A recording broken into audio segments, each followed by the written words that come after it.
Bienvenue à Éco-Réno, l'émission qui fait le tour des éco-chantiers et des éco-centres du territoire pour trouver de vieux objets pour en faire de nouveaux objets. Cette semaine, on va développer ensemble un banc de parc avec deux vieilles chaises patrimoniales.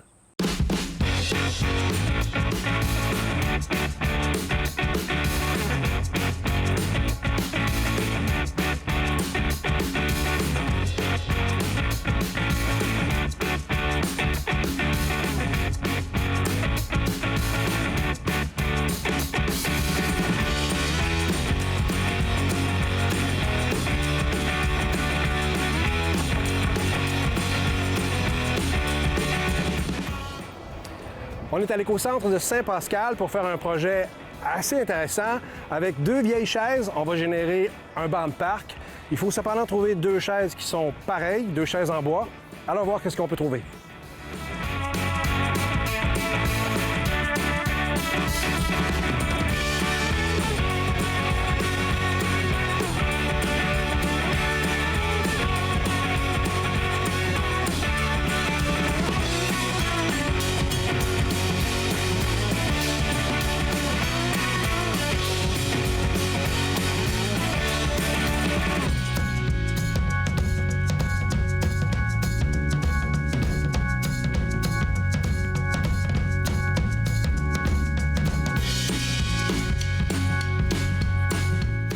Alors, on a trouvé deux chaises pareilles. Elles sont en bois. Elles ont belle allure, elles ont belle apparence. Peut-être pas ma couleur préférée, mais ça, on va le retravailler sans problème. La zone de l'appui-fesse ici, il est possible qu'il soit plus beau de le retirer et c'est fait en plusieurs morceaux, donc ça va être facile à réaliser. On est bon pour commencer le projet.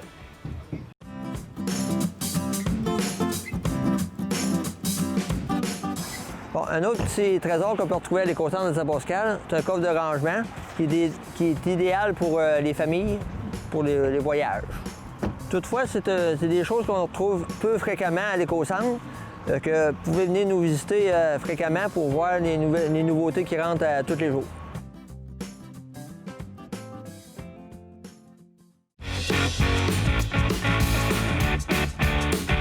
Aujourd'hui, on travaille une causeuse ou un banc de jardin qui est fait à partir de deux vieilles chaises patrimoniales. Il y a plusieurs façons de faire ça. Premièrement, il faut se trouver idéalement des chaises qui se ressemblent. Okay? C'est tout un défi quand on est dans le patrimonial. Là, on peut remarquer sur ce meuble-là, on a un côté qu'on s'amuse à dire qui va être féminin, donc un fini qui n'est pas tout à fait le même. Et un côté qui va être pour la causerie du côté monsieur, qui est carrément en angle droit. On avait, je reviens tout de suite, on avait une autre chaise en angle droit, mais qui était encore plus différente en termes d'auteur puis de volume que celle qui était visiblement de la même série. Donc, à l'époque, c'est pas parce que la chaise était de la même série, de la même production, avec les mêmes, avec la même découpe que nécessairement on avait les mêmes volumes. Donc, on s'est retrouvé avec une chaise qui avait un volume comparable, mais qui était différente en termes de design. Ça fait, à mon avis, assez beau au coup d'œil. Ça fait complètement différent. Ceci dit, ça nous a amené des défis.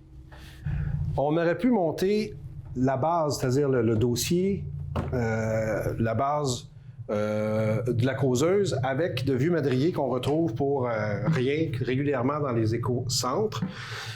Cependant, ça aurait demandé plus de travail. Il aurait fallu arracher tous les clous, il aurait fallu sabler ça longuement avant d'arriver avec une surface qui aurait pu être utilisée de façon sécuritaire, surtout pour un espace où on doit s'accoter puis s'asseoir. Évidemment, on ne va pas se retrouver avec un clou qui nous pince une fesse, c'est pas très agréable.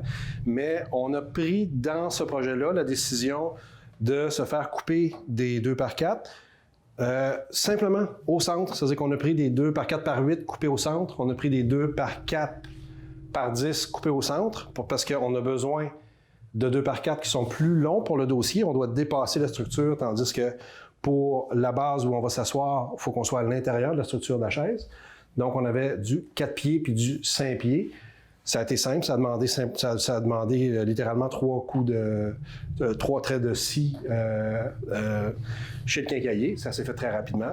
Donc, ça nous évite de faire cette étape-là. Mais quelqu'un qui voudrait vraiment pourrait aussi arracher les clous, sabler, refaire des coupes à niveau de 4 pieds ou de 5 pieds avec des vieux madriers de récupération comme ça.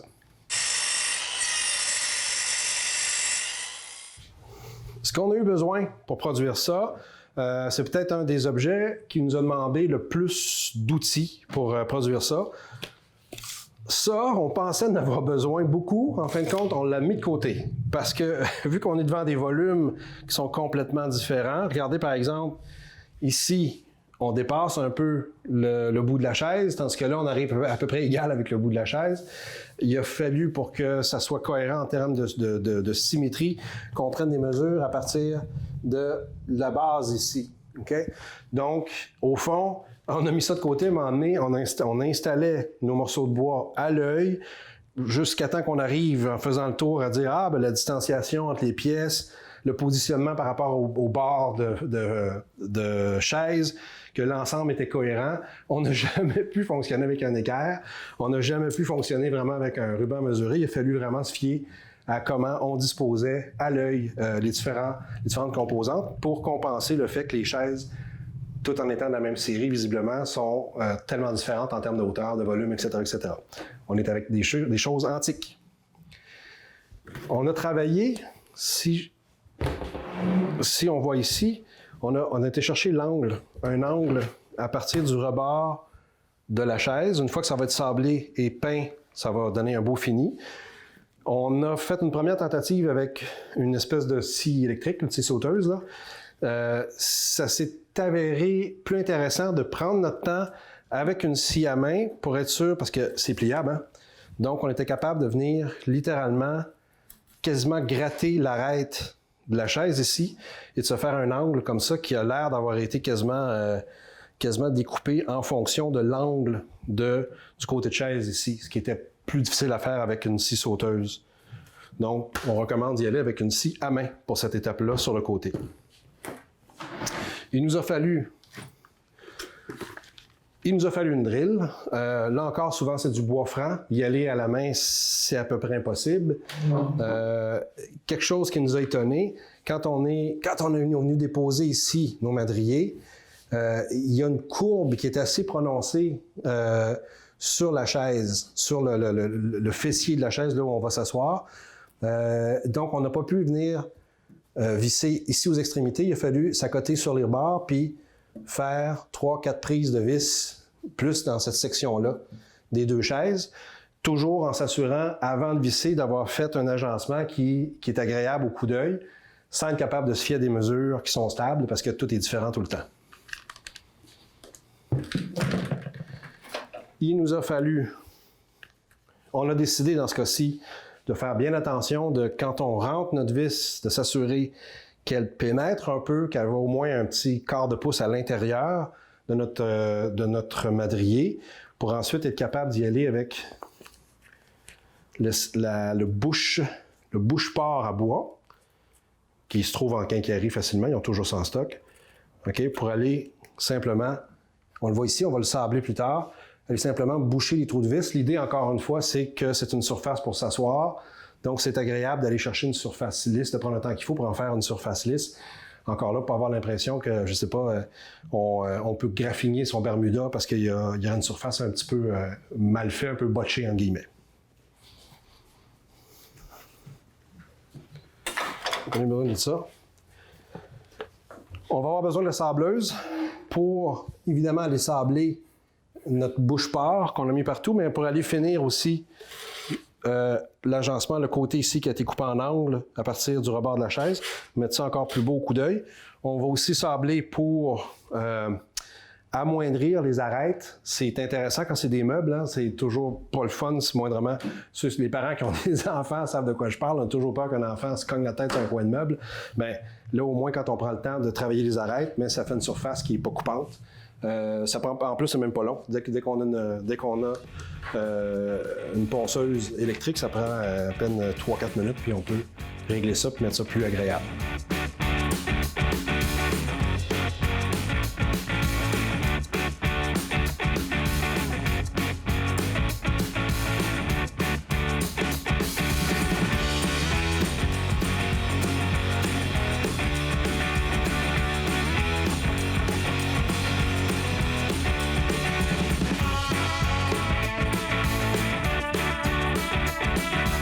Il y avait a une particularité sur cette chaise-là qui va nous demander d'aller voir le dessous. Je vais demander à Anne-Christine si elle veut, encore une fois, venir faire les bras avec moi pour déplacer notre meuble.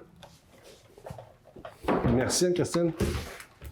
Donc, dans beaucoup de ce modèle-là qui est suggéré en ligne, on va voir que l'espace ici, là, l'espace où on va appuyer son fessier pour s'asseoir, là, souvent ces planches-là sont retirées avant d'aller mettre les nouvelles planches qui vont transformer les chaises en causeuses ou en banc de jardin.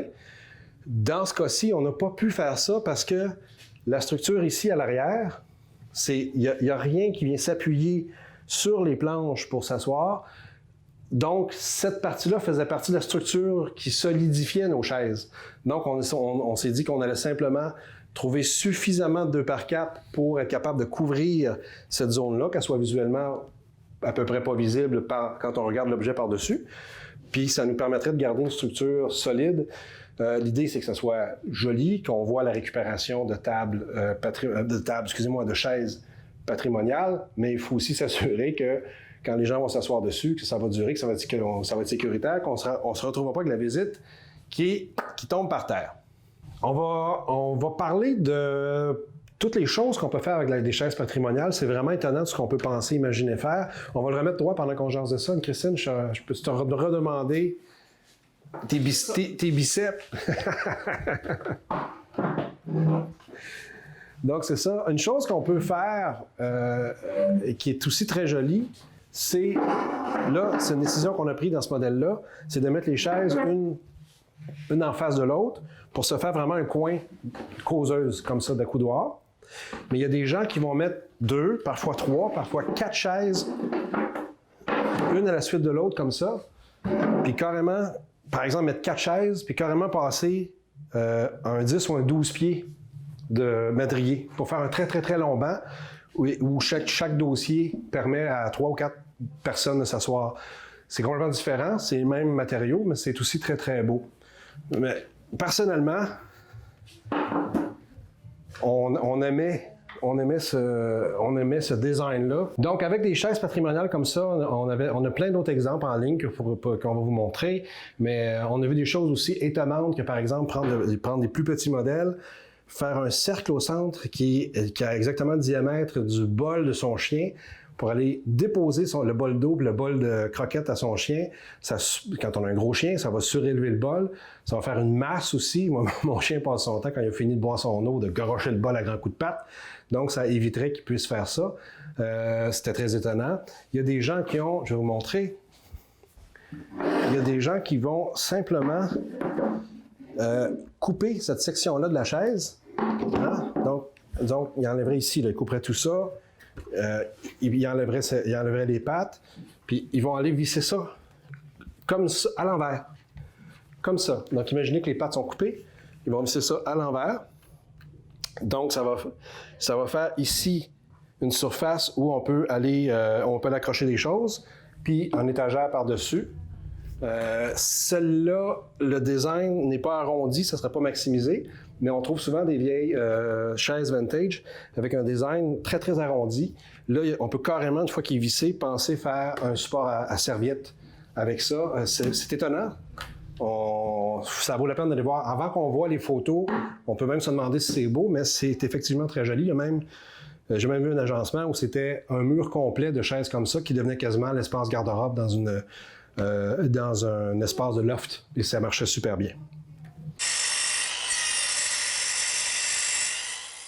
Donc, c'était tout pour notre projet, nos nombreuses suggestions de projets avec des chaises antiques pour aujourd'hui, pour notre causeuse. Il va nous manquer l'étape, évidemment, de finir de tout sabler ça. Nous, on a décidé, on aurait pu décider de laisser le bois comme ça, nu, ce qui fait qu'avec le temps, les Européens aiment beaucoup ça, avec le temps, il devient comme grisonnant. C'est un fini qu'on voit régulièrement dans un pays comme la Belgique, par exemple. En Amérique du Nord, on le voit moins souvent. Les gens associent beaucoup ça à du bois qui est pourri. C'est pas qu'il est pourri, c'est simplement l'usure du grain, là. Donc, c'est à votre choix. Personnellement, nous, puisqu'on avait des chaises qui étaient déjà peintes d'une couleur très, très foncée, ça serait un peu long d'attendre 2 ans parce qu'il y a une espèce de fini qui corresponde. Donc, on a pris la décision de peinturer ça. Je vais vous montrer la couleur.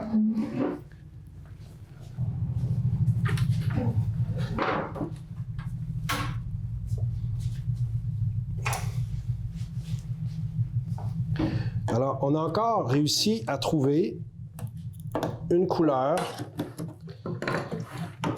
avec de la peinture de récupération qui est une... Dans ce cas-ci, on s'assure de prendre une peinture extérieure puisque c'est une causeuse ou un banc de parc. Qui dit parc dit extérieur. Ça aurait pu être simplement aussi un meuble de véranda. Ça aurait été moins grave à ce moment-là de prendre une peinture qui n'était pas nécessairement une peinture d'extérieur. Mais là, on va être rassuré. On devrait avoir une espèce de beige que j'espère un petit peu relativement foncé. On va le savoir dans quelques secondes.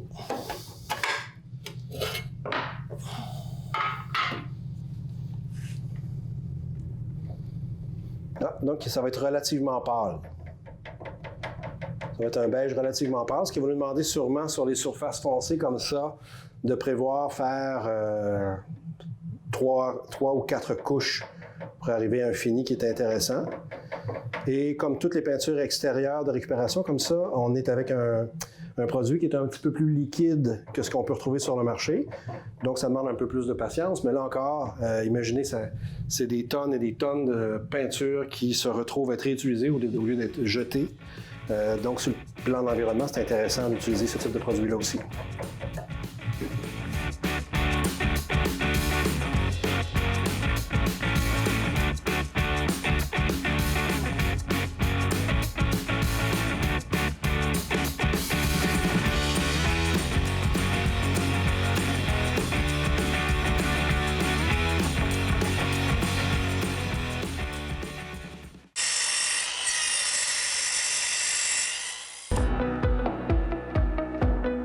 Les organismes, souvent, on a plusieurs projets. Fait que quand on a des bénévoles, bien, ça nous permet de rêver puis d'aller plus loin, plus haut, plus vite. Des bénévoles, ce que j'aime, c'est leur authenticité. Les gens viennent avec ce qu'ils sont, ils apportent ce qu'ils ont. Les bénévoles améliorent fortement le tissu social, le sentiment d'appartenance dans une communauté.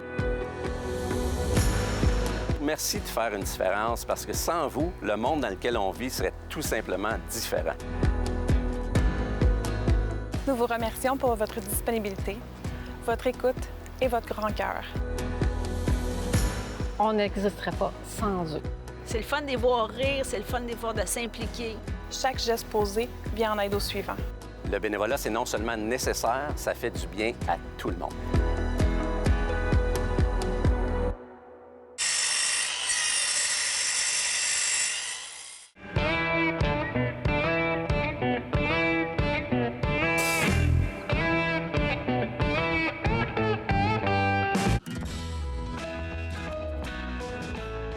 Les ateliers Mon Choix sont une entreprise d'économie sociale qui vise à accroître l'employabilité des jeunes et des adultes qui vivent des difficultés qui les éloignent du marché du travail en leur offrant un milieu d'apprentissage et de formation en milieu de travail. En fait, ce que l'on veut, c'est d'accroître les capacités des personnes à accéder au marché du travail, et ça en leur offrant des occasions d'apprentissage et de formation. Les ateliers Mon Choix offrent 2 types de services. En fait, on a 2 clientèles. D'abord, la clientèle interne, qui sont les personnes qui sont en apprentissage. Et pour ces personnes-là, on leur offre des plateaux de travail. Il y a 5 plateaux de travail principalement. Alors, on parle du déchiquetage, qui est le principal plateau de travail, la sérigraphie, la broderie, la couture et la réalisation d'autres contrats qui peuvent prendre différentes formes, par exemple l'ensachage ou le découpage du styrofoam. La deuxième clientèle, c'est des gens à qui on rend des services ou on vend des services. Par exemple, on fait la cueillette de papier confidentiel et on en fait le déchiquetage d'une façon sécuritaire. On peut aussi réaliser des contrats pour la broderie, la sérigraphie, qui correspondent d'ailleurs à nos plateaux de travail. Et finalement, bien sûr, au niveau de la couture, qui est un nouveau plateau de travail, et aussi la récupération de petits matériels ou articles de bureau. Et finalement, on est capable de réaliser des contrats qui ne demandent pas une main-d'œuvre spécialisée. Alors, les ateliers Mon Choix ont été créés en 2016 officiellement, mais origine de projets qui se réalisaient antérieurement à l'école secondaire Shannon-Bowden. Les ateliers se sont portés acquéreurs du bâtiment que l'on occupe actuellement et qui était l'ancienne MRC de Kamouraska. Alors, le service de surcyclage, c'est la réutilisation de matériaux textiles pour en faire quelque chose de neuf que les gens vont se réapproprier. L'idée étant d'utiliser des matériaux qui seraient normalement jetés aux ordures pour en faire quelque chose de beau, de créatif, qui est utile aussi aux gens qui vont les utiliser, bien sûr, les revendre, les porter. Alors, vous savez que dans ce qui se retrouve dans l'enfouissement, il y a 3 % de matière textile, ce qui est fort polluant et ce qu'on ne devrait jamais faire parce qu'on a besoin de ces produits-là. Alors, chez nous, l'idée, c'est qu'il faut revaloriser ces tissus-là, en faire de la nouveauté et c'est ce qu'on fait ici à travers notre plateau de travail qui est toute l'utilisation des matières textiles.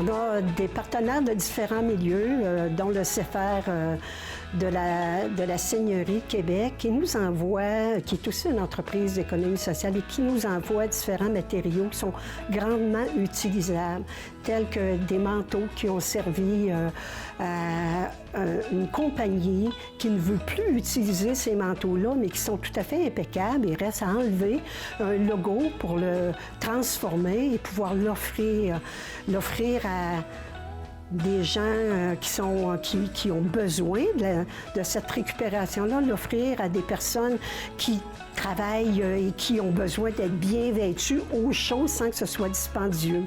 On a aussi des arrivages qui nous sont aussi fournis par différents partenaires communautaires que nous, on va réutiliser. Je vous donne à titre d'exemple, on a une chemise, nous, on va la prendre, on va récupérer les manches pour en faire des sacs à vin, on va utiliser un manteau en polar pour faire une tuque, pour faire un cache-cou.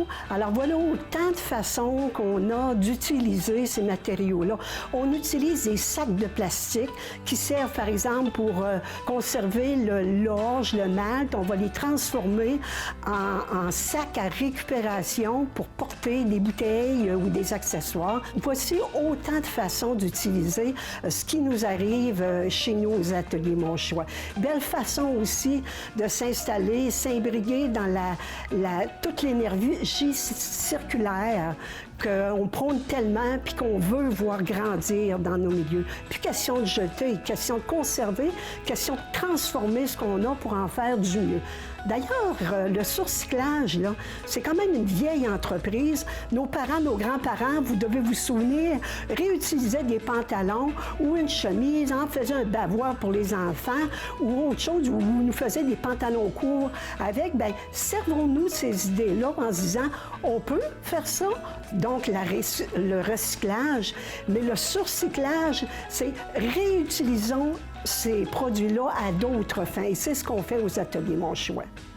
Alors, faire partie de l'économie circulaire pour les ateliers Mon Choix, c'est une mission, mais c'est aussi une fierté auquel on invite tous les citoyens à s'approprier et nos vêtements, à nous aider dans les idées créatrices et à acheter éventuellement nos vêtements, ce qui va nous aider à poursuivre notre mission parce que chez nous, aux ateliers Mon Choix, tout ce qui rentre aux ateliers en ressort transformé.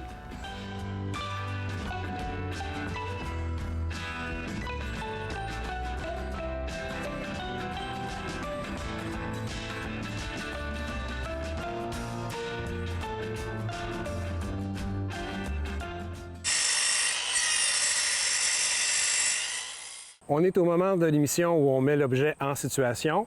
Dans le cas de notre banc de parc, on a fait quelques essais. On l'a mis autour de la table à pique-nique suspendue qu'on avait produit précédemment.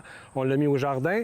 Une fois qu'on a fait un test sur le balcon, mon garçon a sorti son ukulélé et m'a communiqué qu'il trouvait très agréable d'avoir un espace comme ça pour s'asseoir sur le balcon à faire de la musique. Donc, il va rester à cet endroit-là. Merci d'avoir été là encore cette semaine. La semaine prochaine, on réalise encore une belle idée de conversion de vieux objets, une idée parmi les centaines d'idées qu'on peut trouver partout sur le web.